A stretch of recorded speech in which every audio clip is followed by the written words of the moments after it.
Hey mes critiquers, c'est Real Metal et Neko PVP qui vous parle et aujourd'hui on va maintenant passer à des jeux que tous les fans de séries futuristes et intergalactiques d'action et de suspense, ça fait beaucoup de hein. La hype de savoir qui se cache sous cette armure, Metroid. Ah non, on le sait déjà, ça c'est Samus Aran. Allô. Non mais t'as pas de shampoing, non mais j'hallucine quoi. Non, non plus. Mais la blague était bien trop facile et prévisible. Bref, comme vous vous en doutez, de toute façon c'est écrit dans le titre, de Halo, digne série de Bungie, aussi producteur de Metroid, bordel de merde, et Destiny More. Bien que cette série est rachetée par 343 Industries, la qualité n'en est pas moindre et la collaboration en est des plus fructueuses. Au passage, seulement les bons joueurs sont autorisés à y jouer, car c'est seulement sur Xbox. Ce jeu est publié par Microsoft, dans le cul les joueurs PS3, BAM. Parlons tout d'abord de ce style de jeu. Cette licence, comme dit précédemment, est une saga futuriste pleine d'action et de rebondissements.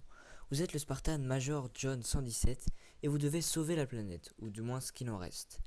Pour cela, tout est à votre disposition. Des armes futuristes telles qu'un fusil d'assaut de base tirant en continu, un pistolet ressemblant au Magnum et des balles à faire des piercings géants au lobe, comme un Gothic en érection pouvait vouloir. Voilà. Après, vous avez toujours d'autres armes bien sympathiques comme le fusil à rafale et les armes Covenant conventionnelles, ou plutôt rares selon l'ennemi qui vous affronte. Vous avez pour seconder votre barre de vie une barre d'armure, une sorte de couche protectrice sur votre armure de base qui se régénère au fil du temps si vous vous planquez et réussissez à ne pas subir de dégâts. Seulement vous avez très peu de vie, ce qui fait que quand votre barre d'armure est au minimum, vous ne pourrez supporter que quelques coups, ce qui rajoute un effet logique tout de même. Vous avez aussi sur votre interface de combat un radar à disposition, vous indiquant les ennemis juste avec de mini pixels rouges. Rien de bien compliqué apparemment. Pour vous aider, vous avez aussi une intelligence artificielle nommée Cortana. Elle vous a choisi d'elle-même pour votre bravoure, persévérance et voit un potentiel sûrement inégalé en vous. Une vraie chaudasse, ouais, regardez-moi ses habits, ou du moins ce qui reste quoi. On sait même pas si sa peau est bleue et noire ou si c'est un fucking maillot de bain pour pute quoi. Un nouvel monde. Hallucine. Même les hologrammes sont foutus comme des chaudasses. Putain. Bref, maintenant passons à l'histoire des Halo. Je tiens à préciser que le nom du jeu se réfère aux structures Halo qui ont été créées par les Forerunners pour surveiller les planètes et les galaxies voisines, et que cela ne tient pas du domaine d'un Halo comme au-dessus des anges ou autres. Bon, allons droit au but. La série se concentre sur les guerres interstellaires entre l'humanité et une alliance plutôt peu sympathique et extraterrestre, les Covenants. Ceux-ci vénèrent une ancienne civilisation extraterrestre et extragalactique. Les Forerunners, une espèce encore soi-disant éteinte à l'époque des Halo 1, 2 et 3. Je précise que les extragalactiques, je sais pas si ça se dit mais j'en sais rien. Je voulais juste dire qu'ils venaient d'une autre galaxie, c'est tout. Me fouettez pas s'il vous plaît.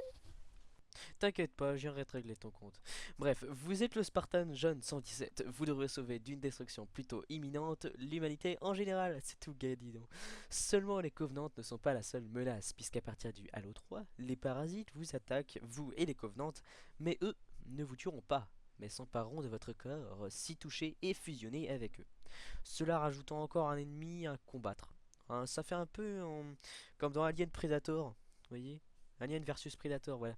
Avec les sortes de petits monstres là par terre. Bah voilà, c'est la même chose. Bref, donc dur mon gars, mais avant de t'enfuir le plus loin possible, sache que la merde est toujours accompagnée d'autres amis, puisque dans le Halo 4, des Forerunners se réveillent et vous attaquent en alliance avec les Covenants. Et bien ça crée pas mal dans le poulailler, hein mon vieux. Là tu peux t'enfuir. Mais avec tout ça, on sait qu'ils nous attaquent. Mais on ne sait pas en quelle année on est. Ni pourquoi d'ailleurs, hein. Eh bien Fred, laisse-moi te dire que nous sommes au 26e siècle, après Jésus-Christ bien sûr, plus précisément en 2552. Si ces Covenants nous attaquent, c'est car après la parfaite maîtrise du voyage spatio-temporel, les humains ont colonisé beaucoup de planètes, et sur l'une, une espèce plutôt intelligente que sont les Covenants n'ont pas apprécié leur venue et la religion qu'ils avaient. Ils ont commencé par exterminer les colons des planètes qui n'étaient pas à nous, et se sont attaqués à notre propre berceau natal. A savoir que les Covenants sont dirigés par 7 prophètes. Bon, quelques-uns vont mourir au fil de l'aventure, mais ça, ce n'est pas grave. Ils prétendent répondre à leur dieu, disons, et ordonnent à leur armée les marches à suivre. Les Spartans, quant à eux, n'ont pas été créés que pour faire face aux Covenants, comme certains pourraient le croire, mais à la base pour calmer les populations, et les rebelles au passage, des colonies en proie à des guerres civiles prenant part, disons, d'une grande ampleur. Le parasite, lui, est plus mystique et plus direct. Celui-ci parcourt avec tous ces petits parasites tout mignons tous les systèmes solaires pour annihiler toute espèce vivante qu'elle croise dans son sillage. Elle est donc une sorte de destructeur de monde prématuré.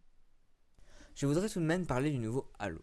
Dans ce nouvel opus qui sortira le 27 octobre, le Chief serait pourchassé par un chasseur de Spartan qui serait juste intéressé par le Major en particulier. Il se nomme le Spartan Locke et quelques trailers ont été posés à ce sujet. Il serait en compagnie de l'arbitreur autrefois notre allié dans le Halo 3, mais pour les développeurs, le suspense n'était pas d'envergure, alors, dans deux autres trailers, nous sommes abasourdis par le fait que le Spartan Locke, dans un trailer, serait sur le point de tuer John 117. Seulement, dans l'autre trailer, nous voyons l'inverse. Ah, cette guerre est loin d'être achevée, mes amis. Une longue route des affaires, et l'attente est interminable. Bref, je mets une conclusion car je me suis rendu compte que dans mes critiques, je parle de l'histoire et de tout le reste en oubliant un détail pourtant essentiel. Je critique les jeux vidéo donc je dois obligatoirement en donner une conclusion, merde. Ce que j'ai omis de faire et je m'en excuse. Je rectifie donc ce tir. Il faut savoir que j'ai acheté tous les jeux Halo, y compris l'ODST et Reach, qui sont mis à part, disons, dans l'histoire du Chief.